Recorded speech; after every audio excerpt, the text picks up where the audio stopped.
गुरु पूर्णिमा का पावन पर्व दिनांक 15 जुलाई 1997।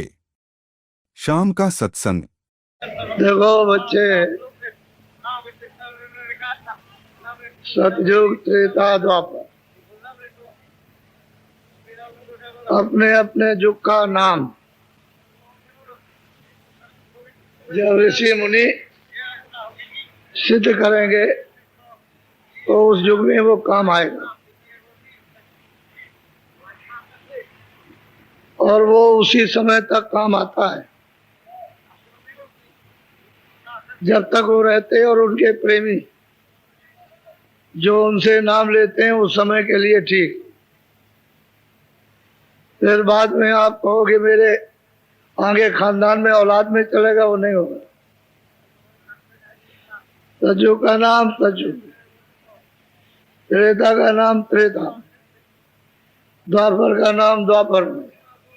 अब वो तीनों युगों के नाम कलयुग में नहीं, उसी युग में जब वो युग आ जाएगा तब वो फिर से लोगों को सिद्ध करना होगा, वैसे कोई लाभ नहीं।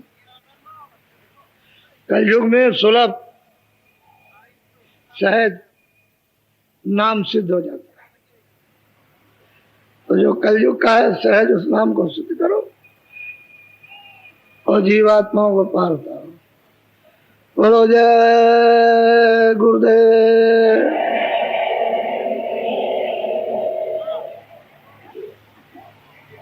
जय गुरुदेव नाम किसका, जय गुरुदेव नाम किसका, जय गुरुदेव नाम किसका।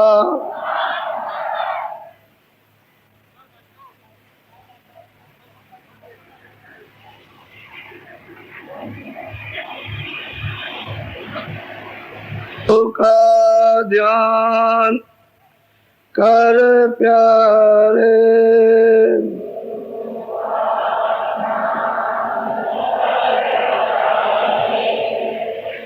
बिना इसके नहीं छूटना,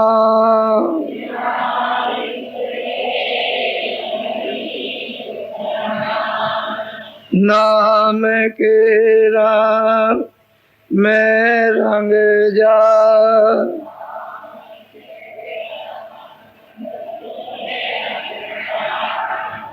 मिले तो धाम निज अपना,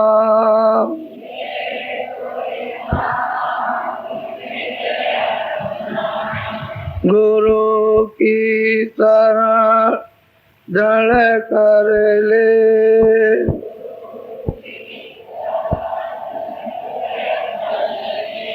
बिना इस काज नहीं सरना,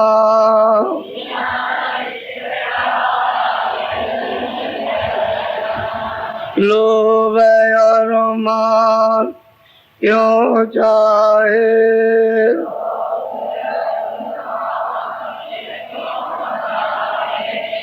पड़ेगा फिर तुझे देना,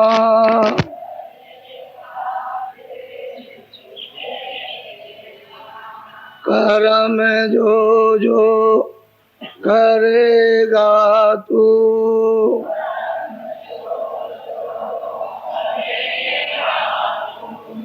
वही फिर वो ना वरना,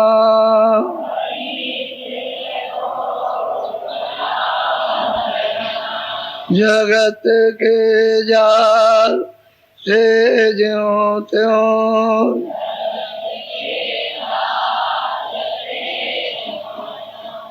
हटो मर्दान की करना,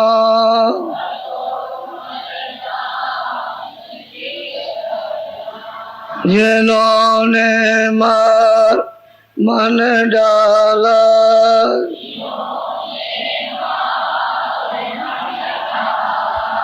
उन्हीं को तू माँ कहना,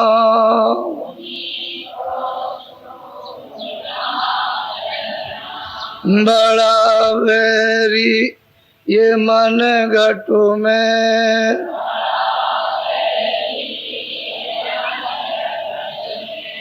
इसी का जीत ना कठिना,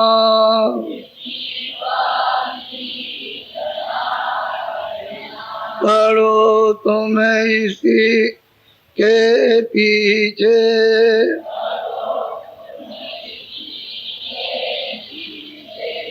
और सब ही यतन तजना,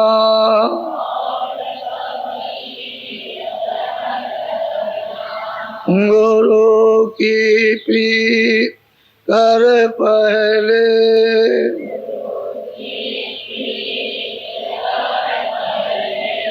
बहुर घट साप को सुनना,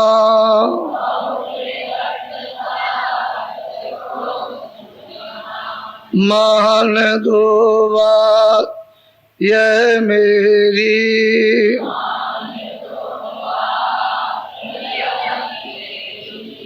करे मत और कुछ जतना,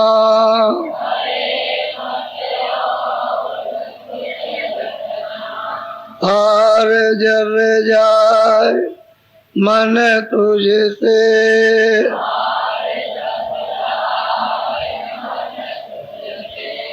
चढ़ा दे सोर्स को गंगना,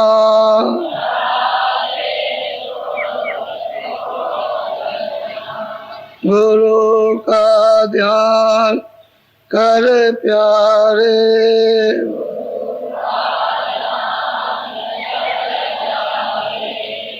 बिना इसके नहीं छूटना,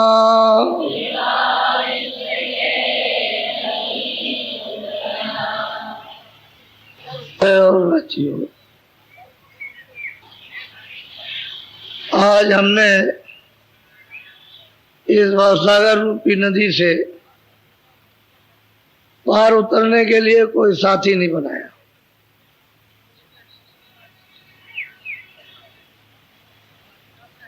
और पार जाने के लिए कोई नौका भी नहीं है, जहाज भी नहीं है जो पार जाए। ये तो भाव, इन्हें संशय का, शंका का, इसको कहते हैं भाव सागर। जन्म मरण का, इससे पार कहते हैं कोई साथी जब तक नहीं मिलेगा तब तक सही बात तो ये कैसे पार उतरोगे। पार उतरने वाले का साथ करना ही होगा। वो यदि मिल जाएगा तो सहज में ये दोनों आंखों के बीचों भी ये जीवात्मा मध्य में बैठी है तो भवसागर पार उतर दे।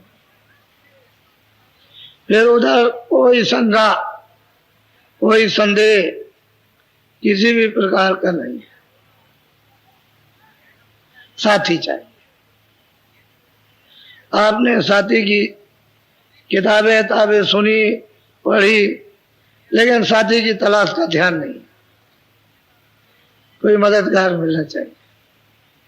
इतने बड़े संकट को जो असहनीय जन्म मरण की पीड़ा 4 खानों में 84 योनियों में रोज हो, मरण भी हो और जन्म भी हो, ये असहनीय जीव के लिए पीड़ा है।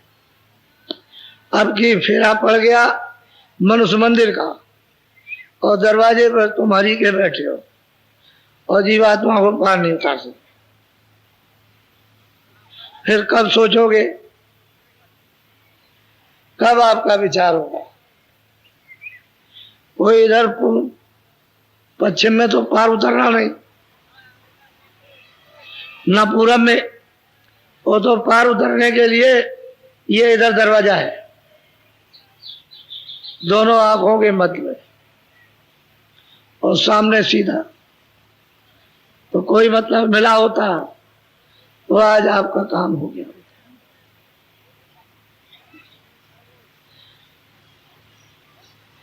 अब अंधेरे में भटका खा रहे हो।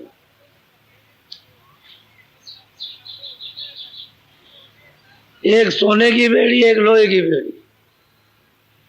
पाप कर्म की बेड़ी लोहे की और पुण्य कर्म की बेड़ी सोने की, लेकिन बंधे तो आप दोनों से हो। पीछे आपको बांध दिया जाए रेशम की डोरी से और कह लो तुम कुछ काम करो, तो कह लगे भाई मैं क्या कर सकता हूं, मेरे हाथ में नहीं। बेड़ी दोनों समान है, लेकिन दूसरे के लिए सोना ये लोहा। और कर्म की बेड़ी बेड़ी हथकड़ी हथकड़ी है, जीव नहीं इससे छूट सकता। चाहे जितनी तुम किताबें पढ़ो, पढ़ते ही रह जाओ, सत्व शरबत बना के पी लो, लेकिन पार नहीं उतर सकते। पार तो साथी मिलेगा जगा हुआ, जो पार आता जाता है, जिस जहाज पर जिस नौका पर चढ़ के जा रहा वो मिलना चाहिए। वो हमको चढ़ा लेगा और वो पतवार है मल्लाह, कहेगा बैठ जाओ, इस पर बैठो, इस पर, और कहेगा चलो हम ले चल रहे हैं, तो पार उतर। नाम जहाज चढ़ाए कर दीना पार उतार। नाम के जहाज पर चढ़ा करके जीवों को पार उतारिए, लेकिन वो चढ़ा हुआ तो चाहिए जो चढ़ के आता जाता है। अब वो नहीं मिलेगा बच्चा तो आप कैसे समझ पाए? यहाँ मतलब है कि कितने भटका खा रहे हो रोज, किस किस तरह से तुमको गुमराह की बेड़ी घर में बाहर। मेरे बच्चियों, तुमको एक सलाह देता हूं, जब घर में बाहर से कभी पति आए और आपसे बिगड़े, ये नहीं किया वो नहीं किया, ऐसा नहीं वैसा नहीं वो, तो बच्चियों तुम क्या करना, हमारी सीख मान लो, उसका कोई जवाब मत देना, तो बक बक बक बक करता हुआ बाहर चला जाए, और बाहर जाएगा तो उसका क्रोध ठंडा हो जाएगा, क्रोध ठंडा हो जाएगा। और हे पुरुषों, तुम मेरी सीख मान लो कि जब घर में किसी कामकाज से देवी परेशान हो रही हो और नाराज हो जाए, तो तुम कुछ मत बोलना, चाहे जितनी भी तुम क्या घूम घाम के बाहर निकल जाओ, तो जो कुछ भी उसे कहना होगा कह सुन करके तुम। अगर तुमने जवाब दे दिया, ये हमारी सीख मान लो, जब इस तरह से करोगे तो क्या होगा, जहां सुमत तहां संपत्ति लाना। और जवाब दे दिया बस, और कुमत तहां विपत मिटाना। कैसा कैसा घर में संघर्ष होता है हमको सब मालूम है। हम ऐसा हाथ रखते हैं ना तो अपने को पता चल जाता है, बड़ा संघर्ष, कोई घर ऐसा नहीं। अब ये बताओ कि बाल बच्चे, घर में रिश्तेदार, परिवार, भाई बहन, ये वो इसीलिए ये सब बनाए थे कि इनसे कुछ आराम मिलेगा। जितना दुश्मन से डर नहीं, उतना घर में डर है, आफत मची हुई है। तुम घर ही में लुट रहे हो तो क्या बात, बाहर की क्या बात करते हो, घर ही में लूटे जा रहे हो।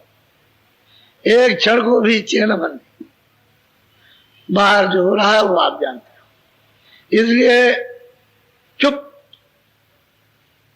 100 मर्जों की एक दवा, चुप, चुप्पी साथ जाओ, बस सब ठीक हो जाएगा। और जरा भी तुमने बोल दिया तो कहेगी देवी कि अभी फांसी लगा दो, और तुमको अभी सबको जेल भेजूंगा। और तुम सचमुच अगर कहीं फांसी लगा ली तो जेल ही जाओगे आप। कुछ नहीं, चुप्पी साथ जाओ। ऐसा करते करते साल 2 साल में एकदम विवेक पैदा हो जाएगा, क्योंकि अनुभव होगा कि हम बड़े आराम से रहते हैं, अच्छी तरह से रहते हैं, मेल जोलते रहते हैं, प्रेम प्यार से रहते हैं, कोई झगड़ा नहीं, कोई झंझट नहीं, कोई कमी नहीं। तब विवेक होगा, और विवेक में अगर कहीं महात्मा मिल जाए तो दोनों का काम हो जाएगा। आज मैं आपको गोस्वामी जी महाराज जिनकी रामायण आप पढ़ते हो, उनकी कुछ बात सुनाना चाहता हूं। वैसे तो सुनाना तो 2 दिन बाद चाहिए, क्योंकि अभी आए क्या है, ये जो देख रहे हो कुछ नहीं, अभी लोग आने वाले हैं। इन सड़कों पर ट्रैक्टरों की और इनकी टालियों की जो भरमार होगी तो तुम्हारा भी निकलना मुश्किल हो जाएगा। अभी आप लोग नहीं समझ रहे हो, तो मैं कुछ उनकी बात को सुना दूं। बहुत चित्त लगाकर, कान लगाकर, आंखें इधर, कान इधर, बुद्धि इधर और चित्त इधर उधर नहीं, बहुत ध्यान से सुनना अच्छी तरह। बोलो। तुलसी कहत बताई अपनी उत्पत्ति मत लिखी। अब गोस्वामी जी महाराज कहते हैं अपने गांव में जहां पर ये पैदा हुए थे कि भाई मैं अपनी अगर सबको उत्पत्ति बता दूं तो लोगों की संख्या चली जाएगी, नहीं तो लोगों में तरह तरह की शंका रहेगी और मेरी बुद्धि, मेरा मत वो भी लोगों को मालूम हो जाएगा। तो जब तक ये खुद अपनी बात नहीं कहेंगे तब तक आप इनके बारे में कुछ नहीं जान सकते। तो बहुत प्यार से लोगों को बैठाल करके समझा रहे हैं। बोलो। सो दे सतसंग तिलार जग जब से तन में से। कहते हैं कि भाई मुझे ये पता कब चला अपनी उत्पत्ति का और जिस तरह से ये शरीर पैदा हुआ, ये कहां से मालूम हुआ कि सत्संग, महापुरुषों का संग मिला, उससे मालूम हुआ कि ये शरीर किस तरह से बना, इसकी उत्पत्ति कैसे हुई।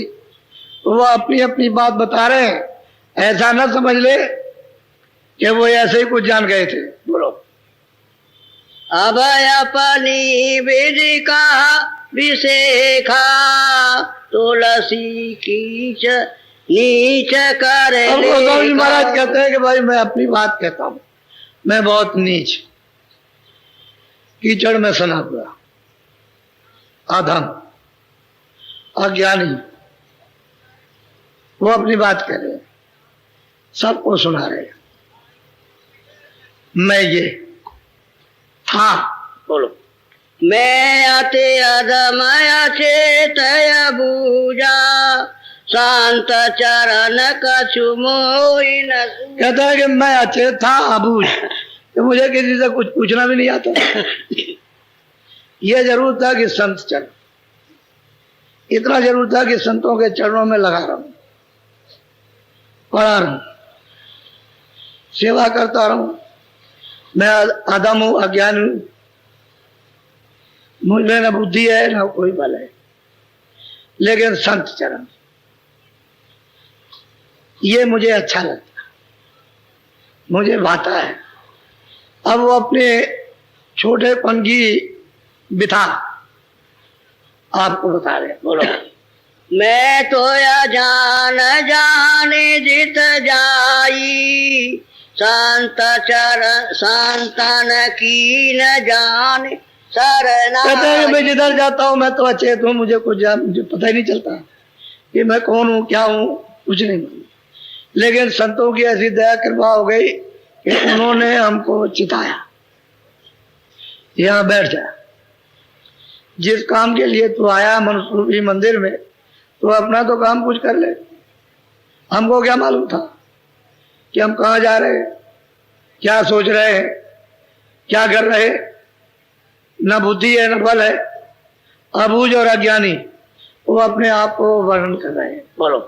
मैं पौने शांत शरण समनाई शांत दयाल दया के अब गोस्वामी महाराज कहते हैं कि बस मुझे तो यही कि मैं तो संतों की शरण में हो, जो चाहे सुख है, और संत दयाल के सिंध है, वो जो चाहेंगे सुख कर देंगे।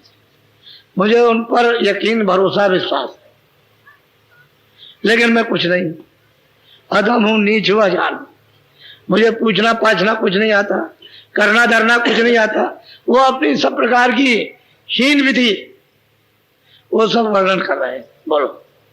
तुलसी मत बुद्धि नाही विवेका, संत चरण चित बांधी गोस्वामी जी टेका। महाराज कहते हैं कि भाई मुझको तो बुद्धि में विवेक था नहीं, भाई इतना जरूर था कि संतों के चरणों की टेक विश्वास आज कर लिया, ये इनको नहीं छोड़ना है। जब उनको मिल गए तो इनको नहीं छोड़ना है, बस चरणों में पड़ा रहना है, छोड़ेंगे।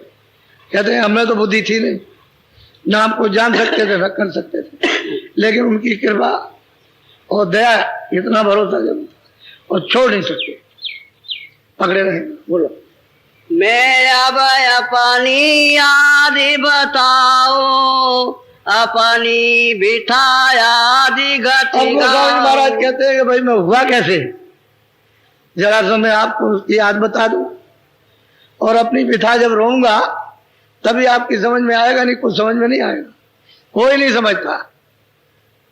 रामायण कितना भी पढ़ो आपकी समझ में आ ही नहीं सकता। रामायण तो महापुरुष ने लिखी है, कोई विद्वान ने तो लिखी नहीं है कि किसी भौतिक बुद्धि ने लिखी, वो तो आध्यात्मिक परा विज्ञान। तो आप उसको क्या समझेंगे? तो कहते हैं कि मैं अपनी आदि उत्पत्ति बताता हूं। बोलो।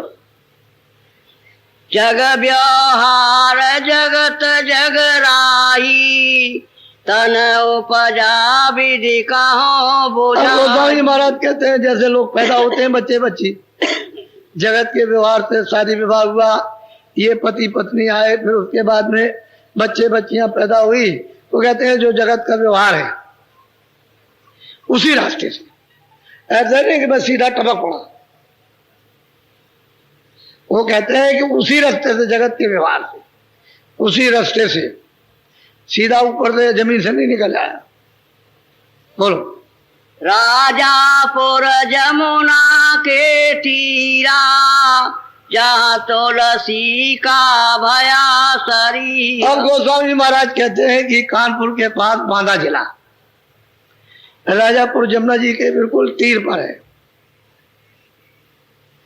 कहते हैं हमारा शरीर जमुना जी के किनारे राजापुर गांव में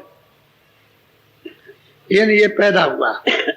किस तरह से? जैसे जगत का व्यवहार, जैसे बच्चे बच्चियां पैदा होते हैं वैसे ही ये शरीर भी मुझको मिला, उसी तरीके से, कोई और तरीका नहीं है। बोलो। विधि बुधेल खंड वही देशा, क्षेत्रकूट बीच दस। अब गोस्वामी जी महाराज अपना परिचय दे रहे हैं कि जो गांव है राजापुर वो विख्यात है बुंदेलखंड। उन्होंने कहा कोई और जगह कहने लगे कि वो वहां के थे, वो वहां के, जैसे दंत कथा बन जाती है। तो कहते हैं चित्रकूट से राजापुर का 10 कोस का, यानी 20 मील का फैसला है, चित्रकूट से 10 कोसा। और जमुना जी के किनारे राजापुर, और जिला मतलब ये बांदा, वैसे विख्यात बुंदेलखंड है। मेरा वहां पर जन्म हुआ। बोलो। सामत 15 सेनावासी, भादो सुदी मंगल एकादशी। कहते हैं कि संवत 1589 और भादो सुदी मंगल एकादशी, कहते हैं कि इस दिन मेरा जन्म हुआ। जमुना जी के किनारे 1589 में जन्म हुआ था, राजापुर में, इसी उत्तर प्रदेश में, राजापुर गांव जिला जमुना जी के किनारे। वो अपना दिन और तिथि और वार ये सब बता रहे। बोलो। भया जन्म सोई कहो बुझाई, बाल वृद्ध बुध सुधि बहुविध दर। कहते हैं कि भाई जन्म तो हो गया, अब बच्चा जैसे माँ अपने बच्चे का पालन पोषण करती है, विदा करते हैं, उसी तरह से ये पालन पोषण होने लगा। आप कुछ बड़े होने लगे, 5 वर्ष के भी हो गए, 6 वर्ष के भी हो गए, तो बालक बुद्धि खेलने कूदने में। कहते हैं उसी तरह से जैसे जगत का व्यवहार, बच्चे जैसे पैदा होते हैं, खेलना कूदना, ये सब कहते हैं उसी तरह से बालक बुद्धि। कोई ज्ञान बुद्धि तो थी नहीं, वही बालक अज्ञान बुद्धि। बोलो। तेरी भरत भाव मन राता, वेदे वेदे रीत चेत से संग कहते हैं कि साथा। उस समय पर मुसलमानी राज था, 1589 में मुसलमानों का राज था। उस समय पर मतलब है कि लोग समझते थे कि छोटी बच्चियों की शादी कर दी जाए, विवाह कर दिया जाए, तो उनकी बचपन में शादी हो गई, यानी छोटे में शादी हो गई। हालांकि इतना इनको मतलब बोध नहीं था कि शादी का क्या मतलब होता है, लेकिन घर में तो चर्चा होती है, तेरी शादी हो गई, तेरी शादी हो गई, तेरी बहू, तेरी घरवाली वहाँ रहती है, वहाँ रहती है। तो जैसे मन बच्चों का होता है वैसे ही कहाँ घर में शादी हो गई, औरों को भी देखते हैं। तो कहते हैं कि हमारा इस तरह से जब लोग कहे तो हमारा मन उधर जाने लगा, जो कहाँ है, मतलब घरवाली कहाँ है, स्त्री कहाँ है, ये वो अपनी वही बालक बुद्धि। बोलो। ज्ञानहीन रस रंग संग माता, कान को भुज बामन हमको स्वामी जी महाराज कहते हैं कि भाई मैं ज्ञानहीन था, मैं संसार के जैसे रंग रोगन होते हैं, जैसे वासना इंद्रियों की, देखना सुनना बोलना, ये कहते हैं कि बस अज्ञान से ही मुझे इसका बोध नहीं था। और मेरी जाति थी काम, ब्राह्मण जाति में कहते, कानपुर जाति थी ब्राह्मण, ये मेरी जाति थी। वो कहते हैं, और वो कैसा था? बोलो। जगत भाव ऊंचा सब भाते, कुल अभिमान मान मद कहते हैं कि जगत में बड़ा ऊंचा ब्राह्मणों का स्थान था, और फिर ये कि वो विद्या भी पढ़े थे, सब धन धाम से, सब चीज से संपन्न थे, कोई चीज की कोई कमी नहीं थी, और मान सम्मान बहुत ऊंचा था।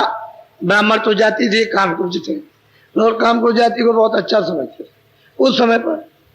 तो कहते हैं सब प्रकार से, ये नहीं कि किसी तरह की कोई कमी हो घर में, और विद्या तो सभी लोग पढ़े थे परिवार में। बोलो।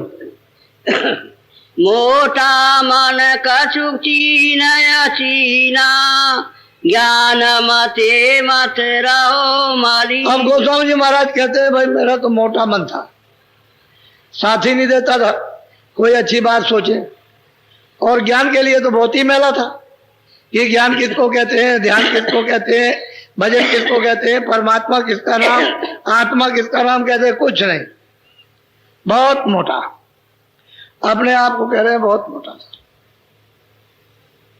और मैं तो अचेत था, और चीन आता नहीं था, अपनी सभ्य था, जैसी जैसी है सबके सामने सत्य सत्य वर्णन कर रहे हैं, इसमें मिलावट की क्या जरूरत? बोलो। एक विधि चित रहो समारे, मिले कोई संत फेराऊं अब गोस्वामी जी महाराज कहते हैं कि अंदर ये कभी कभी उठता था कि कहीं संत मिल जाए तो मैं उनके साथ रहूं। ये कभी कभी उनके अंदर भावना, कभी उद्वेग, जिसको ज्वार भाटा कहते हैं, मेरा तो जगत के रंग रोगन में फंसा, फिर ज्ञानहीन है, लेकिन उनके अंदर से भाव उठता था कोई संत मिल जाए और मैं उनके साथ हो जाऊं। बोलो। संत साथ मोहिनी का भावे, ज्ञान अज्ञान एक नहीं। फिर वो कहते हैं कि भाई संतों का साथ मुझे बहुत पाता है, बहुत पसंद है, बहुत अच्छा लगता है, ज्ञान अज्ञान में जानता नहीं कि ज्ञान और अज्ञान किसको कहते हैं, अच्छा बुरा किसको कहते हैं, लेकिन इतना भाव है कि अच्छा लगता है, मुझे बहुत अच्छा लगता है। ये वो कहते हैं कि ये मेरी अंदर से मतलब ये उद्वेग होता था कि कहीं मिल जाए तो उनके साथ चला जाऊं। हालांकि किसी चीज की कोई कमी नहीं थी परिवार में, अच्छा कुल था, संपन्न कुल था, सब लोग मान सम्मान से मानते थे, पूजते थे। अब ऐसे घर में उनका जन्म हो गया। बोलो। अब आगे का सुनो विधाना, ताकि बेरी कहूं पर। अब गोस्वामी जी महाराज अपने घर में कहते हैं कि भाई जो आगे का क्या हुआ उसको जरा सा मुझसे सुन लीजिए विधि विधान के साथ में, क्योंकि लोगों को तो किसी को मालूम है नहीं है। आपको तो कुछ किसी को पता नहीं, वैसे किताबें पढ़ लीजिए आप, ऐसे कैसे मालूम हो जाएगा। तो क्या कि आगे का तुम विधि विधान तो सुनो कि क्या हुआ, बोलो। समत 16 से थे 14 ता दिन भया अगम का। अब आप पहले समझ लो, संवत 1589 में उनका जन्म हुआ, और इनको महापुरुष जो मिल गए वो तो पहले ही मिल गए, पहले ही मिल गए। संवत 16 से 14 तो 11 बरस इसमें जोड़ दीजिए आप, 25 साल में है। अब ये जवानी का समय है, शुरू हो रहा। कहते हैं कि गुरु महाराज ने तो जो बताया था वो तो उन्होंने बताया ही था, लेकिन मेरे साथ जो अगम का सौदा हुआ वो 1614 में। कहते हैं वो कौन सा सौदा हुआ, जरा सुनिए आप, बोलो। सावन सुदी नौमी विधिवारी आधी रात भई गोस्वामी जी महाराज कहते हैं कि सावन सुदी थी, नौमी थी, तो मैं बैठ के जो गुरु महाराज ने बताया था वही बैठ के साधना कर रहा था, जो आपको बताई गई वो साधना कर रहा था अर्धरात में। हमारे पास तो वहां कोई था नहीं, मैं अकेला कमरे में, घर ही में था, ही घर ही में। तो साधना तो पहले ही से कर रहे थे, लेकिन कहते हैं कि अर्धरात क्या हुआ वो अपनी बात बताते हैं, बोलो। बिजली चमक भई उजियारी कड़का घोर सोर अति। अब गोस्वामी जी महाराज कहते हैं कि मैं बैठ के जब साधन कर रहा था तो बड़े जोर की बिजली, चम चम चम, बहुत जोर की बिजली। यहाँ ऐसी बिजली नहीं है, यहाँ कितना भी बादल गरजे बिजली चमके कुछ नहीं, बहुत तेज बिजली। ये सूरज उरज का उस बिजली के सामने कोई प्रकाश नहीं। कहते हैं बड़ा घोर शोर, बहुत भारी, इतनी यहाँ कोई आवाज भी नहीं। कहते हैं कि ये मैंने देखा कि बिजली चमक रही है और बड़ा घोर शोर हो रहा है, सुनाई दे रहा। तो कहते हैं मुझे ये हुआ कि ये क्या हो गया। पहले तो उन्होंने ये सब सुना न देखा नहीं था। अब उनको अर्धरात्रि में जब ये हुआ तो कहने लगे ये क्या है कि इतनी बिजली चमकी, सब उजाले हो गया, सब चारों तरफ उजाले ही उजाला, प्रकाश के उजाले में सब कुछ। अब ये सूरज और चांद का, तारों का तो उजाला नहीं। और कहते हैं बहुत घोर शोर, बहुत तेज आवाज, बोलो। मन में भाव विधि भर्म समाया यह अचरज कहो कहाँ से। और उन्होंने सोचा कि भाई गुरु महाराज तो दूर है, बता दिया था उन्होंने, मैं उनकी कृपा से कर रहा था, लेकिन ये क्या हो गया एकाएक कि ये क्या चीज है, क्योंकि वो दूर होंगे। तो कहते हैं कि मुझे ऐसा ये हुआ कि क्योंकि हमने तो कभी देखा नहीं था, कभी सुना नहीं था, और ये एकाएक कौतूहल सामने आ गया, और देख रहे और सुन रहे। बोलो। रात बीत गई भय बिहाना मन अचरज सोई कहो। अब गोस्वामी जी महाराज नरनारियों ये कहते हैं कि अर्धरात 12 बजे मैं बैठा, और कहते हैं बिल्कुल सवेरा हो गया, सूरज निकल आया, तब तक उसी को देखते सुनते रहे, सवेरा हो गया। अब आप समझिए कि 5.5 घंटे तो हो ही गए, उसी को देखते सुनते, देखते सुनते, देखते सुनते, देखते उसी को हो गए। और फिर जब उजाला हो गया तब उधर से उनका ध्यान टूटा और इधर से उठ गए। बोलो। होने प्रति रोज रोज अस होई एक दिवस सूरत चढ़ी। अब गोस्वामी जी महाराज कहते हैं कि जब मैं बैठूं तभी हो, जब बैठूं तब एकदम बिजली चमके, तमाम चारों तरफ उजाला और घोर शोर हो। कहते हैं रोज प्रतिदिन, कभी किसी दिन लागा नहीं। कहते हैं एक दिवस क्या हुआ कि हमारी सूरत ऊपर चढ़ गई, तुरंत कहते हैं ये जो बैठी है दोनों आंखों के बीच ऊपर को चढ़ गई, ऊपर चढ़ी तेजी के साथ। ऐसे तेजी से नहीं जाती, बहुत तेज रफ्तार है उसकी, जितनी तेज रफ्तार है यहाँ किसी चीज की नहीं। तो कहते हैं एक दिवस सूरज चढ़ गया। बोलो। नील शिखर गुरुद्वारे माई निरखाया चरज कान जा। अब वो कहते हैं कि वो नीलगिरी पर्वत है, बड़ा प्रकाशमान है, कहते हैं वहां गुरु का द्वार है। और जब देखा वहां जाकर के उस दरवाजे पर खड़े होकर के चारों तरफ तो सामने रखने में दिव्य नेत्र ज्ञान चक्षु के द्वारा सब दिखाई देता।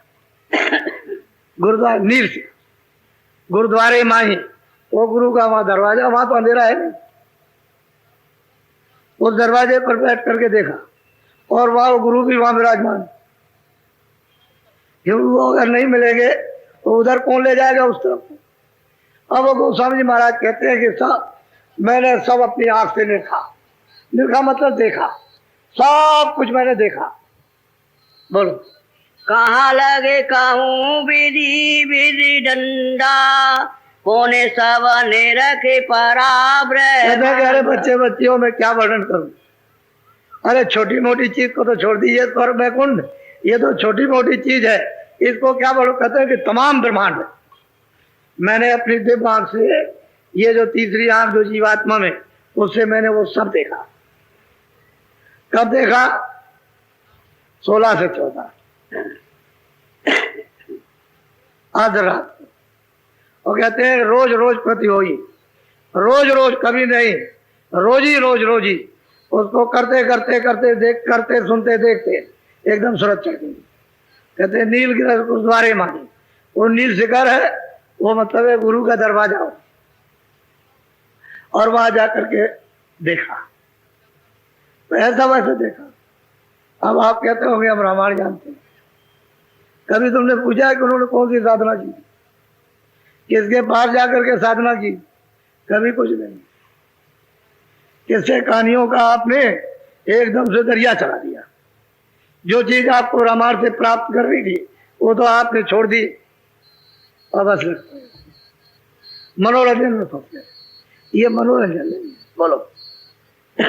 गंगा जमुना और तेरा बहनी कमल माहे सते गुरु की। अब वो कहते हैं कि जब मैं उधर ब्रह्मांड में गया तो मैंने वहां क्या देखा कि तमाम बड़ी बड़ी गंगा जमुना, ये संसार का ये लंबा चौड़ा पाठ क्या कुछ नहीं है, ये पूरे सारे संसार का। ये तो कुछ नहीं, ऐसे संसार तो उस गंगा जमुना में उस पाठ में न मालूम कितने अरबों खरबों समा जाएंगे, ये कुछ नहीं। ऐसी बड़ी बड़ी नदियां गंगा जमुना। कहते हैं कि मैंने उस सदगुरु के चरण कमलों में ये मैंने उनको देखा। और बगैर वहां गए हुए कैसे आप पार उतर सकते? वो कहते हैं मैंने देखा, मैंने सब इधर देखा, ब्रह्मांडों को देखा। फिर कहते हैं मैं उधर गया, मैंने बड़ी बड़ी गंगा जमुना, ये कुछ नहीं, ये स्वर्ग वैकुंठ कुछ नहीं। इतनी बड़ी बड़ी वहां गंगा जमुना नदियां मैंने देखी। कैसा निर्मल पानी, बालू का मिट्टी का कहीं रेशा भी नहीं, वहां मिट्टी है ही नहीं, वहां बालू नहीं। कितना निर्मल कि कितने करोड़ों मील नीचे चले जाओ तो मुंह दिखाई देता है। इतना निर्मल, करोड़ों मील नीचे चले जाओ तो मुंह दिखाई देता ऊपरी से। कहते हैं कि ये हमने सब देखा। बोलो। पदम प्रयाग यगम पूर्वासा सते गुरु कांज सुरति पदवा। कहते हैं कि पदम प्रयाग, कहते हैं कि जो यहाँ आएगा इस प्रयाग में, उस प्रयाग में जब स्नान करेगा, दैविक प्रयाग में जो ब्रह्मांडों के पार है, कहते हैं वो फिर जाएगा गम पूर्वासा। वो अपने देश में, अपने घर में, अपने मतलब प्रभु के पास जाएगा। बगैर मतलब है कि इधर बगैर कंज में आकर के, यानी गुरु द्वारे पर बगैर बैठे हुए उधर कुछ नहीं देख सकता। गुरुद्वारे पे आएगा तब ये सुलभ होगा देखना सुनना, इसके पहले नहीं होता। यही से रास्ता जाता है। अब यह है कि तुम अंधेरे में बैठे हो, कूड़ा कचरा पाप पुण्य का तुमने यहाँ जमा कर लिया है, तो पूरा जमा हो गया, तुम्हारी आंख तुम्हारे कान बंद हो गए, इस वजह से तुमको पता नहीं चलता है कि भाई हमारा आत्मज्ञान और वो आत्म आनंद और ईश्वर का सच्चा मतलब सत्यबोध और सच्ची शक्ति वो क्या है। लेकिन कहते हैं गुरु, ये उनकी कृपा, उन्होंने बता दिया था कि ऐसा करना। ये घर ही में मौजूद है, ये कहीं बाहर नहीं गए, वही राजापुर में साधन कर रहे हैं, वही ये देख रहे बैठ के अपने घर में, कहीं गए नहीं, घर ही में थे। बोलो, यानी 16 से 14 में घर ही में थे, जमुना जी किनारे राजापुर में। बोलो, तीन लोक भीतर सब देखा, कहो कहाँ लगे विधि विधि ले। अब गोस्वामी जी महाराज कहते हैं भाई 3 लोग, ये मृत लोग, फिर स्वर्ग वैकुंठ ब्रह्मांड लोग। कहते हैं कि अलग अलग क्या वर्णन करें, इतना कागज और स्याही है नहीं कि जो अलग अलग विधि विधान से वर्णन कर दिया जाए, क्योंकि वो चीजें तो यहाँ है नहीं। कहते हैं मैंने सब देखा अपनी आंख। आप कहते हो किसने देखा, वो किसने पाया, किसने देखा? बोलो, जो ब्रह्मांड भरा जग माई, सो देखा सब घट के। अब गोस्वामी जी महाराज कहते हैं कि ब्रह्मांड में जो कुछ भी है उसकी यहाँ छाया है, ये सब छाया। तो छाया तो सब हो नहीं सकती, छाया स्थिर हो नहीं सकती, छाया टिकाऊ नहीं है, छाया तो गायब हो जाएगी। तो कहते हैं जो ब्रह्मांड में भरा उसकी छाया है, और आप छाया में फंसे हो। सत्य तो यहाँ कुछ है नहीं, इसी में फंसे हो, और उधर जाओ तो सत्य ही सत्य है, उधर अंधेरे का नाम नहीं। तो गोस्वामी जी महाराज संवत 16 से 14 में वो अपने घर में रह करके ये प्राप्त कर रहे हैं, घर से बाहर निकल के नहीं गए। बोलो, नित नित शैल सुरति संग लेका, खेला निरखे अगम निगम यश। अब गोस्वामी जी महाराज कहते हैं कि रोज इस तरह से मैं रोज सफर उन ब्रह्मांडों की करता था। मैंने उस प्रयाग का त्रिवेणी संगम में जाकर स्नान किया, और मतलब ये मैंने अगम और निगम अपनी आंखों से सब कुछ देखा।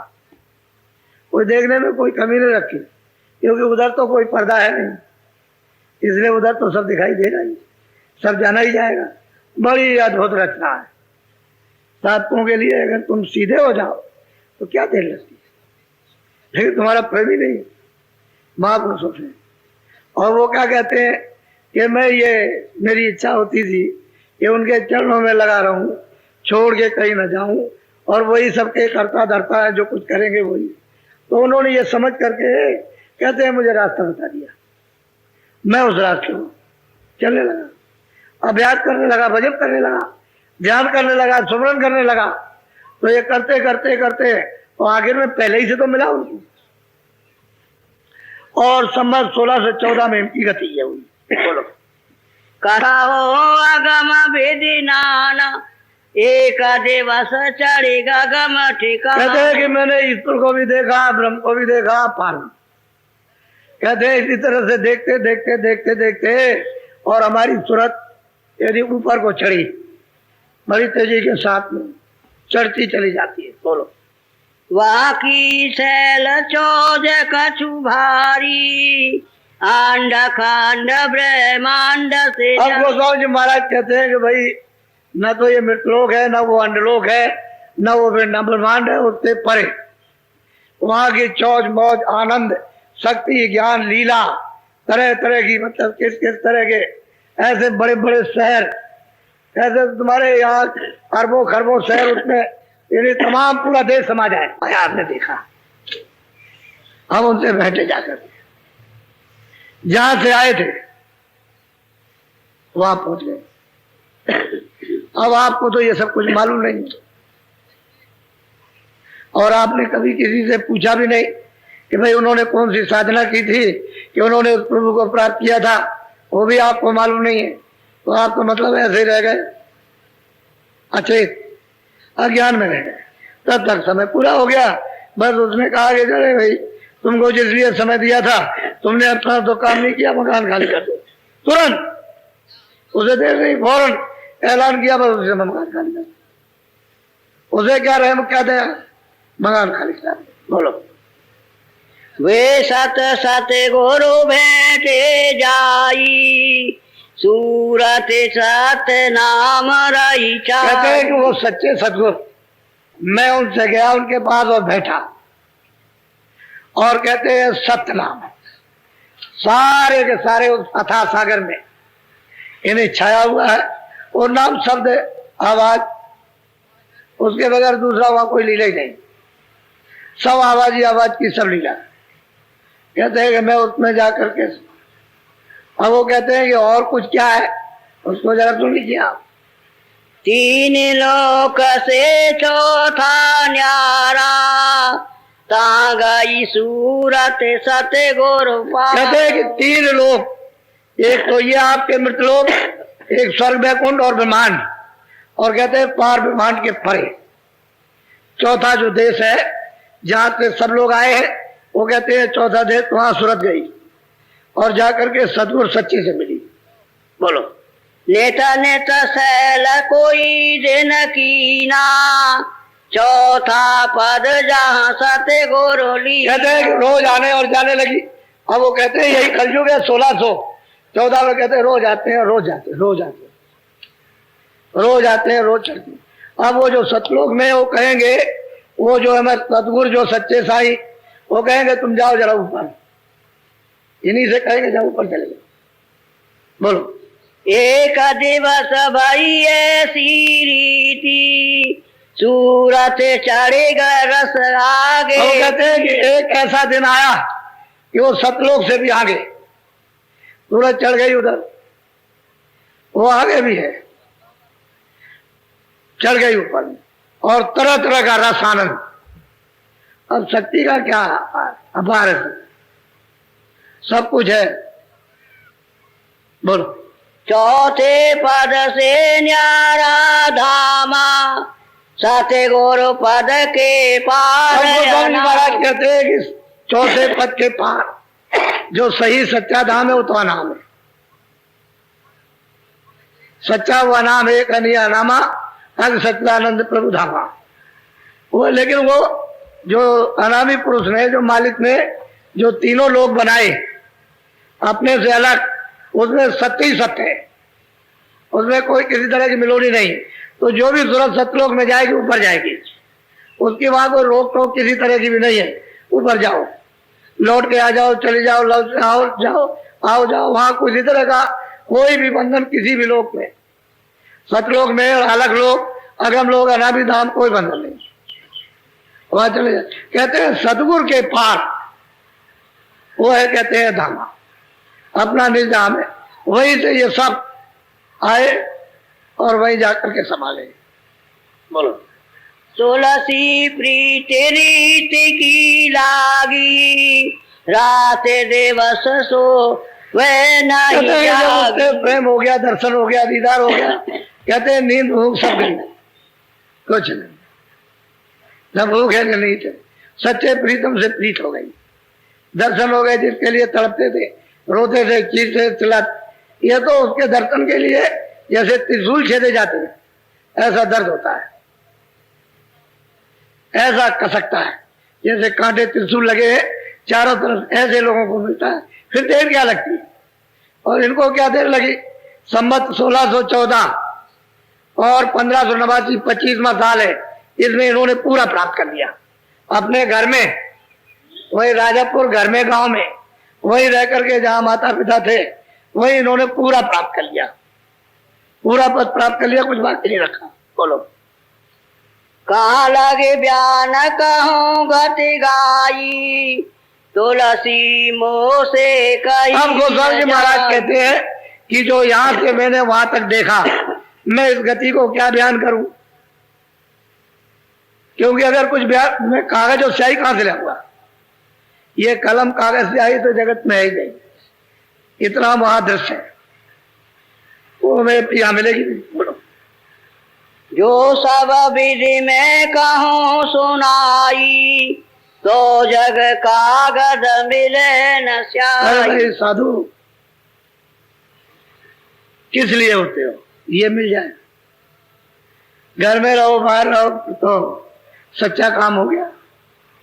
जब तक ये नहीं प्राप्त होता है तब तक घर ही में रहना चाहिए, बाहर नहीं जाना चाहिए। ये मैं आपको अपना अनुभव बता रहा हूं। घर ही में रहो, घर ही में रह करके यहाँ काम कर लो, जो तुम्हारी इच्छा हो बाद में, वो तो फिर मौज मर्जी, घर रहो बाहर रहो, फिर उस पर कुछ भी नहीं, कोई असर नहीं, कोई किसी तरह का नहीं। बोलो। ये विधि ऐसा सकल विधाना, अब कहूँ सुनो और विधि ना। अब गोस्वामी जी महाराज कहते हैं कि भाई ये तो हमने प्राप्त कर लिया, हमने तो पूरा प्राप्त कर लिया, कुछ बाकी नहीं रहा। अब कुछ नई बात सुन लो थोड़ी सी। हाँ। कांज गुरु ने राह बताई, देह गुरु से कछु नहीं। अब गोस्वामी जी महाराज कहते हैं लोग ये समझेंगे कि भाई इनसे रास्ता कितने मिला, तो कह रहे गुरु का नाम कंज गुरु था। कहते हैं देह गुरु से, जो इसके साथ बंधा पड़ा हुआ है काम में, क्रोध में, लोभ में, मोह में, इसमें और अंधकार में, तो कहते हैं उससे काम देह गुरु से कुछ नहीं होगा। कहते वो जो गगन में जाता आता है कंज गुरु, कहते हैं गुरुद्वारे के ऊपर जो आता जाता है उस गुरु से राह मिली, उसने ये भेद दिया और ये बताया और उसी की कृपा हुई और उसी कंज गुरु की कृपा से ये प्राप्त किया। बोलो। अब आगे विधि सुनो विधाना, ताकि विधि कहूँ परमान। कहते हैं कि भाई और आगे की कोई बात सुन लीजिए, क्योंकि सबको संदेह शंका रहेगी कि भाई प्रमाण दे करके आपको समझा रहे, ऐसे तो नहीं समझा रहे। बोलो। ऐसे कई दिन बीते सिराने, राजा पुरी जगत सब जान। कहते हैं गोस्वामी जी महाराज, यानी बहुत दिन इस तरह से रहते रहते हमने प्राप्त कर लिया, बहुत दिन रहने लगे तो राजापुरी में बड़ा शोर हुआ, बहुत। एक बालक पैदा हुआ और उसमें इतना ज्ञान है और इस तरह के उसके बच्चे ने, और इस तरह सबको थोड़ा बहुत, क्योंकि अब तो पूरे हो गए ना, अब अधूरे का तो कोई नाम निशान नहीं, अब तो पूरे पूरे है, तो कुछ ना कुछ तो कुछ कहेंगे ही। उनको सुनकर के सब राजापुर, सब नर नारी मोहित हो गए। बोलो। लोग दरस को नित नित आवे, दरस भाव सबको उपजा। अब गोस्वामी महाराज खुद कहते हैं कि जब बड़ी ये शोहरत हुई तो लोग सबके सब नर नारी, सब मतलब है दर्शन करने के लिए लोग आने लगे, और दर्शन का भाव, श्रद्धा, बड़े अच्छे विचार से, अच्छे भाव से दर्शन करना, श्रद्धा करना, आने लगे सबके सब नर नारी। चलो चलो जल्दी खाना बना लो, जल्दी चलेंगे, चलो दर्शन करें। तो दर्शन करने से ऐसे पुरुष का कितना लाभ होता है। बोलो। हृदय अहीर काशी का बासी, रहे राजा पुर अब गोस्वामी जी महाराज खुद कहते हैं कि एक हृदय अहीर यानी यादव काशी का रहने वाला था, राजापुर में कोई सेठ थे, उनके यहाँ नौकरी करते थे। तो जब ये शोर सपाटा हुआ, नर और नारियों का सब जा रहे दर्शन करने के लिए तुलसीदास जी के, तो सब उसी समय पर उनको भी ये शोर हुआ तो वो भी दर्शन करने चल पड़े। लेकिन वो थे काशी के रहने वाले, राजापुर में रहते थे, नौकरी करते थे, इसी झमेले में भी। बोलो।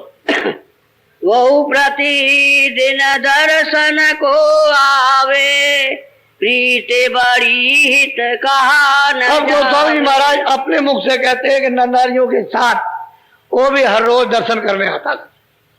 दर्शन करते आते जाते दर्शन करते, उसका प्रेम बहुत ज्यादा हो गया, बहुत प्रेम। वो हृदय जो थे उनका बहुत प्रेम बहुत ज्यादा हो गया, यानी अगाध प्रेम हो गया। बोलो।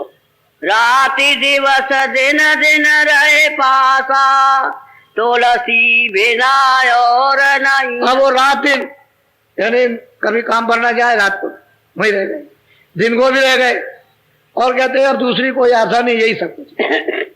इतना उसको विश्वास, इतनी पीठ पत्री, इतना प्रेम, यानी प्रगाढ़ हो गया कि उनके सिवाय किसी को कुछ नहीं समझना। और ये उम्र गोस्वामी जी महाराज की 25 साल की थी, ये 25वां साल है।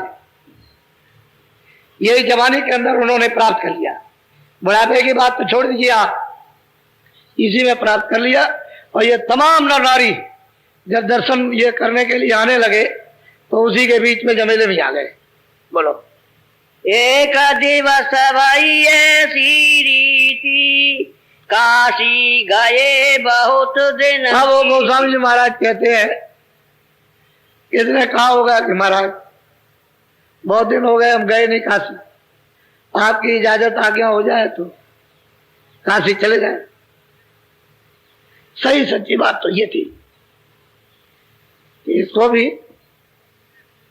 बैठाल करके रास्ता बता दिया और उसी 25वें साल में इसको भी उन्होंने पार कर दिया। वो देर नहीं, देर का काम क्या होता है, जब प्रीत हो गई, विश्वास हो गया, आस हो गई और दिन दिन और रात रात उन्हीं की गुहार लगाए, उनके सिवाय दूसरे को किसी को कुछ ना समझे, तो उन्होंने कहा लो ये रास्ता है, चलो बैठो दरवाजे पर। और वो निर्मल हो गया, मन निर्मल, बुद्धि निर्मल, चित्त निर्मल, अंतःकरण निर्मल, दिल दिमाग बिल्कुल पाक साफ। और मतलब ये कहा चलो जल्दी, क्या देर लगती है। उसी 25वें साल ही में इसका भी काम पूरा कर दिया, इसको भी पहुंचा दिया। तो उसने कहा होगा कि महाराज आज्ञा दे दीजिए तो मैं जरा हुआ हूं। तो उन्होंने कह दिया अच्छा जाओ, वो चला गया काशी। गए न अब गोस्वामी जी महाराज कहते हैं कि हमारा मन उसमें लगा था, चित्त लगा हुआ था, ये आता था, साधन करता था, ये वो और ये मतलब ये सब तो पूरा हो ही गया था। तो उसमें लगा हुआ था। तो कहने लगे कि हम घर से उठ के चल दिए, पूछना पाछना क्या, अब तो काम पूरा हो गया, घर ही में रह करके काम पूरा कर लिया। तो बस कहते हैं कि हम काशी चले। बोलो। सम्मत 16 से रहे 15, चैत मास 12 तिथि कहते हैं कि मकर। संवत 1615 में मैं काशी पहुंच गया। चैत का महीना था और मतलब ये है कि 1615 संवत था। मैं यहां से अपना घर से निकल के चला गया। क्या लगा जरूरत क्या है, जो काम करना था कर लिया, अब लोगों का काम जीवात्माओं का करना। तो क्या लगा मैं चला गया। जब उनको तो मालूम था कि वो काशी में रहता है, तो लोगों से कहा होगा, किसी को भेजा होगा कि जाओ उसको हृदय को बता देना। तो जैसे ही खबर सुनी भगा बेतासा और आकर के चरणों पे गिरा और बस ले गया उनको। और विधि विधान के साथ 2 दिन लगे हो, 1 दिन लगाओ, कुटी बनाई अच्छी तरह से और कहा क्या इस बोलो। पहुँचे काशी नगर मजाई, हृदय सुनत दौड़े कर। बस कहते हैं बस काशी में पहुंचे, हृदय ने सुना, बात करके आ गया। बात ये वो तो प्रमुख था, सच्चा भक्त था, सच्चा सेवक था और पूरा पहुंचा हुआ था। उसमें कोई अब किसी तरह की कमी नहीं रह गई। जो उन्होंने ब्रह्मांड तमाम देखे, मालिक को प्राप्त किया, वही इसने भी प्राप्त कर लिया। लेकिन अब यह है कि गुरु और मुरीद, मुर्शिद और मुरीद का उतना तो मान सम्मान उतना तो रहता ही है, आदर इज्जत वो तो रहेगी हमेशा, क्योंकि इनसे वो वस्तु मिली उसको। बोलो। आगे आए चरण लीन प्रसादी, वेदे वेदे रहन कुटी की। बस कहते हैं कि उसने चरण प्रसादी ली और विधि विधान के साथ में कुटी की, उसने अच्छी तरह से तैयारी की और कुटी लगा दी। बोलो। कुटी बनाई लीन साना, काशी में हम रहे। अब गोस्वामी महाराज कहते हैं भाई इस तरह से, इस वसीले से, इस जरिए से, इसके सहारे से मैं काशी पहुंचा। वैसे नहीं, उसने कुटी बनाई, मैं वहां स्थान बना करके वहां निवास किया और वहां से उन्होंने बहुत काम किया। गोस्वामी महाराज ने बहुत काम किया, यानी बहुत लोगों को पहुंचाया, थोड़ी सुरतों को नहीं पहुंचाया, लेकिन आप वैसे ही रह गए उसी तरह। बोलो। गंगा निकट कुटी जालीना, हृदय नितयावे। अब गोस्वामी जी महाराज कहते हैं भाई गंगा पासी थी और वहां उन्होंने कुटी बना करके और तो हृदय रोज सुबह शाम रोज सेवा के लिए हाजिरी देना, रोज, न सुबह चूके न शाम को चूके, और रात रात भी जाए। घर तो उसका वहां था ही, लेकिन रोज सुबह शाम हाजिरी, नित्य प्रति और सेवा करना। बोलो सत्संग रंग रस पीना हम अपने वास्तु अगम। उन्होंने गोस्वामी जी महाराज ने कहा कि भाई सत्संग सुनता था, उसका ये रस लेता था, तो मतलब ये कि हमने इसको अगम वस्तु दे दी, इसको पहुंचा दिया। साफ था, उसने भी कहा मैं पहुंच गया। वो कब रह बगैर कह रहेगा, जो पूरा हो जाएगा तो कहेगा कि मैं पहुंच गया। वो फिर ऐसे नहीं, बहुत वर्णन करेगा। कहते हमने उसको दे दिया, और वो मतलब है 25वें साल ही में उसने अपना काम कर लिया। बोलो 16 से 16 में सोई कार्तिक बदी पंचमी। अब मतलब ये है कि 16 से 16, 15, फिर उसके बाद 16 से 16 कार्तिक बदी पंचमी। बोलो आए पलक राम एक शांति रहे काशी में नानक। ये सब आएंगे सुन सुन करके, जब इनकी वाणी को सुनेंगे तो सब लोग जो सुन सुन करके साहब के साथ जो इनके पास आते जाएंगे लौट के जाएंगे नहीं। ये बात वही चुपचाप बिल्कुल गमगीन ऐसे उदास होकर बैठ जाएंगे जैसे सांप का जहर बुझ गया, ऐसे चुप बहुत लोग, क्योंकि ये तो बातें आपको मालूम है नहीं किसी को। ये तो जो जानेगा वही आपको बताएगा, जो नहीं जानेगा उसको क्या। आपको क्या मालूम कि गोस्वामी जी ने किन किन को पहुंचाया। ये तो आपको यहाँ सुनने को थोड़ा मिल जाएगा, ज्यादा तो नहीं मिलेगा, लेकिन हाँ थोड़ा थोड़ा सुनने को आपको मिल जाएगा। तभी तो आपको यकीन विश्वास होता, नहीं कैसे मालूम होगा। अरे भाई तभी तो समझोगे कि किसी ने किसी को पहुंचाया, खुद पहुंचा। और मीराबाई ने रैदास से प्राप्त किया, तो रैदास जब पूरे थे तभी तो प्राप्त किया। इसी तरह से इस कलयुग में 700 वर्ष के अंदर बहुत महात्मा है, महापुरुष, और बहुत से जीवों को जगा के पहुंचाए, लेकिन तुम वैसे अंधेरे में रह गए। ऐसे ही ये मार काट करो, वो करो, वो हम ब्राह्मण हैं, हम क्षत्रिय, हम ये, हम वो है, हम ऐसे हैं, वैसे, इसी में फंस गए, इसी में लगे रह गए। और कुछ ना कुछ ऐसा सामने रखा उसको कि वहां मत जाना, बस तुमसे रह गए, कुछ नहीं पाते। उस जमाने के लोग कितने आए थे, चले गए, कुछ नहीं मिला।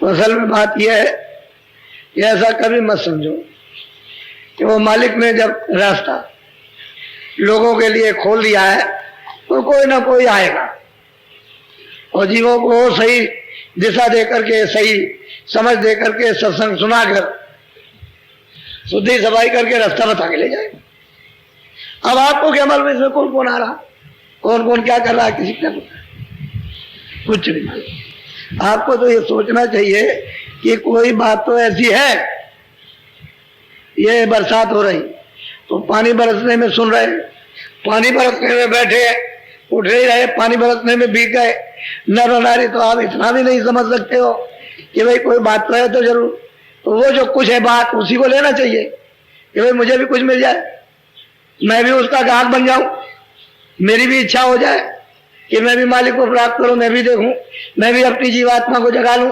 भवसागर से पार उतर जाऊं। इतना सुलभ और सीधा। अब तुम करोगे नहीं, हम नहीं करेंगे, तब वो तो आपकी इच्छा नहीं। जितना मुझे आपके समझाने का, बताने का अधिकार होता है, आपको समझने का, आपके अधिकार में मेरे अधिकार में कोई अंतर नहीं। उसने मृतलोक में समान अधिकार दिया सब। अब यह है कि अपने अधिकार का उपयोग करो। जो महात्मा कहते हैं वो तुम्हारे लिए कहते हैं, भाई जीवात्मा का भला हो जाए, ये जा अपने घर में पहुंच जाए, क्योंकि इसका तो ये घर है नहीं। अगर घर इसका होता तो हमेशा रहती, फिर क्यों ये तन छूट जाता, 84 क्यों जाती, वहां तन छूट जाएगा, 84 का तन छूट जाएगा, फिर नरकों में जाएगी, वहां मार खाएगी, फिर वो तन छूट जाएगा। तो असल में बात ये, जन्म मरो, तो अब की बार फेरा पड़ गया और दरवाजे पर आ गए। ये है दरवाजा, इधर नहीं है।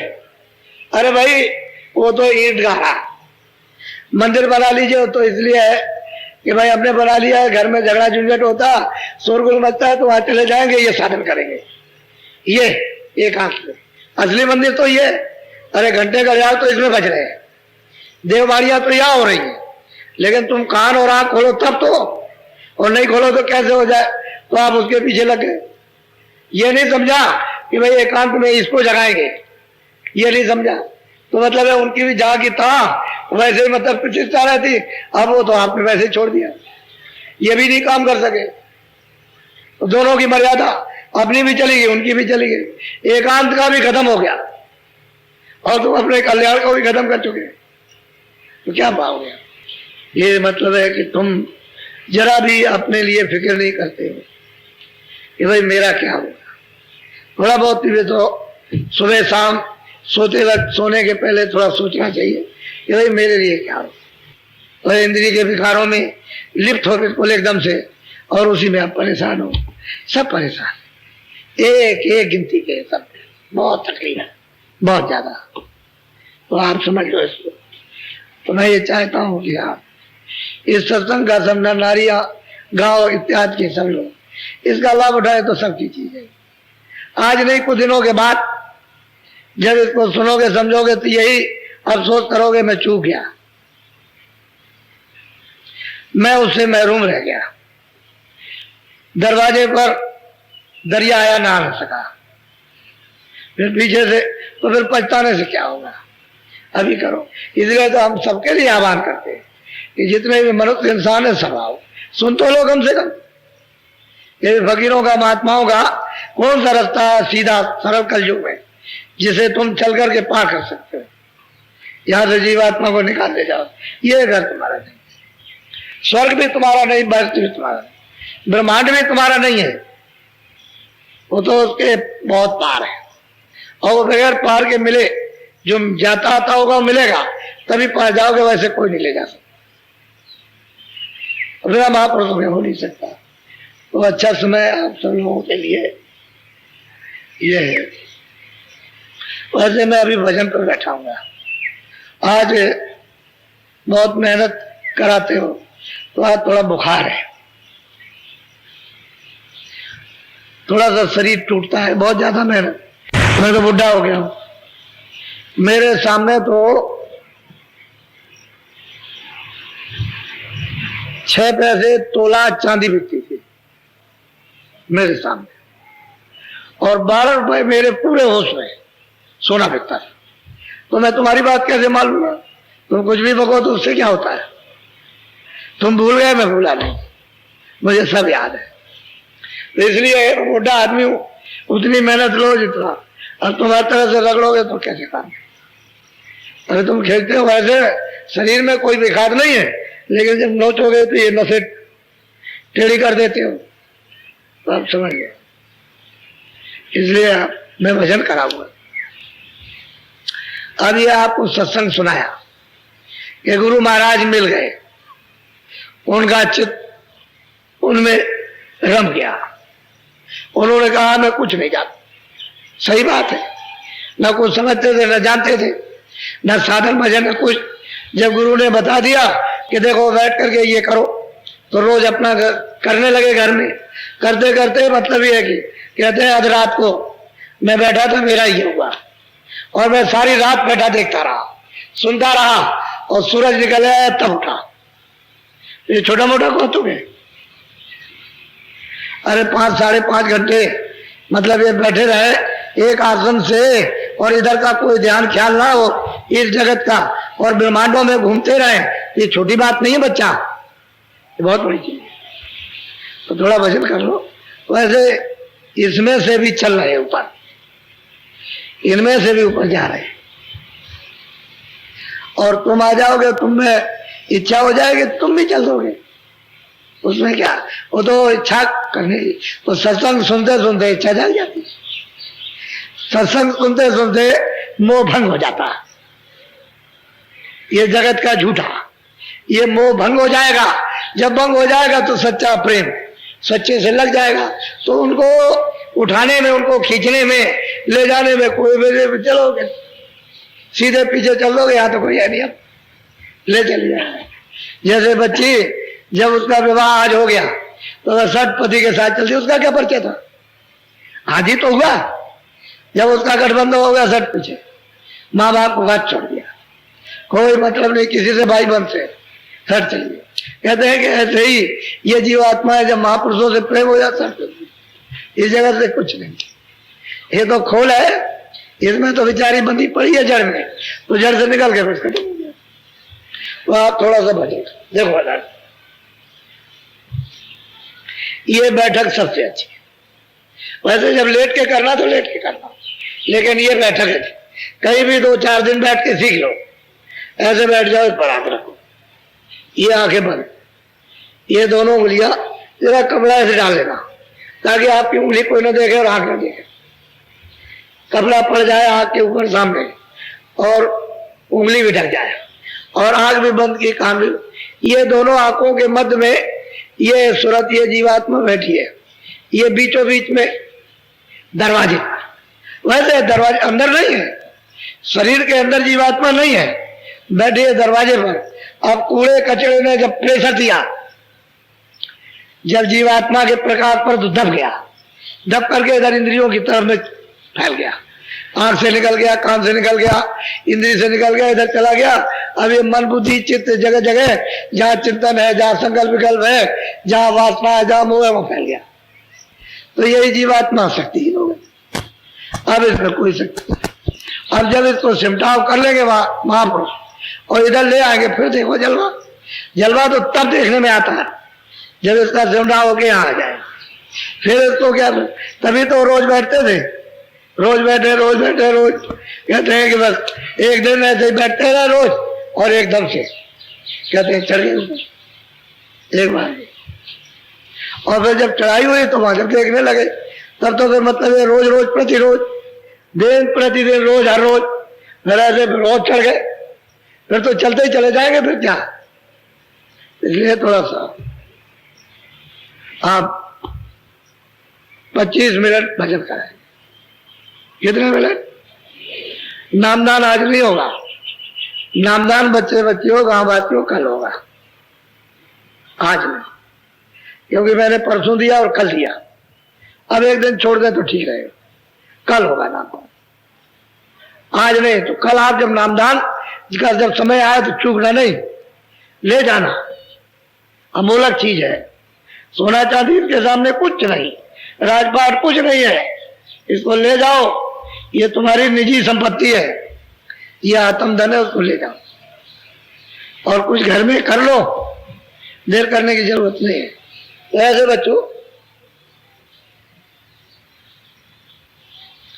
ऊंचा था, देखो ये इधर इस आकाश के ऊपर ये बैठी है सूरत, इस सूरत में एक कान, एक आंख, एक नाक, शरीर में 2 आंख, 2 कान, 2 नाक। तो ये तो कथा वार्ता में कभी सुने नहीं, अब आपको सुनाया।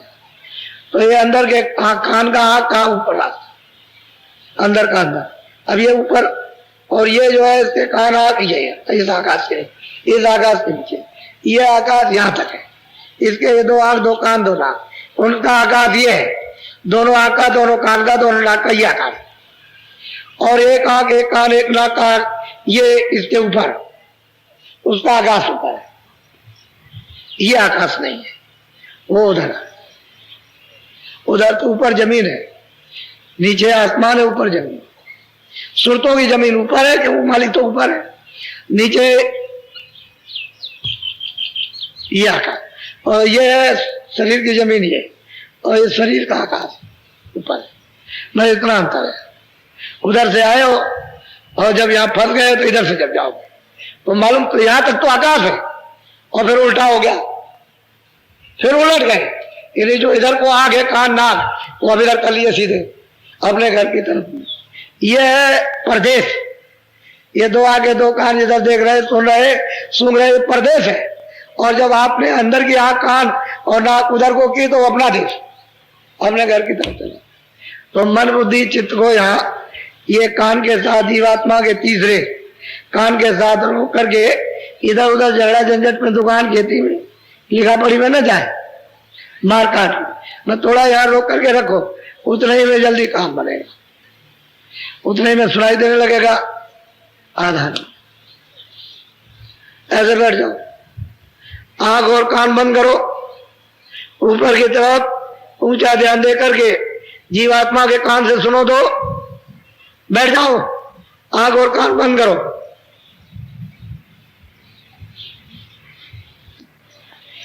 खोल दो, खोल दो। हाँ बच्चे खोलो, खड़े हो जाओ। सभी प्रेमी भाई बहनों को मेरा सादर जय गुरुदेव। स्वामी जी महाराज कहा करते थे कि हमेशा पूरा सत्संग सुनो, सत्संग का एक भी वचन छूटना नहीं चाहिए। पता नहीं कब कौन सा वचन तीर की तरह हृदय को बेच जाए और आपका सुमिरन बनने लगे। सुमिरन ठीक ढंग से होगा तो ध्यान भी बनेगा, और जब सुमिरन और ध्यान बनेगा तो भजन भी बनने लगेगा। आप सभी लोगों को मेरी शुभकामनाएं। जय गुरुदेव।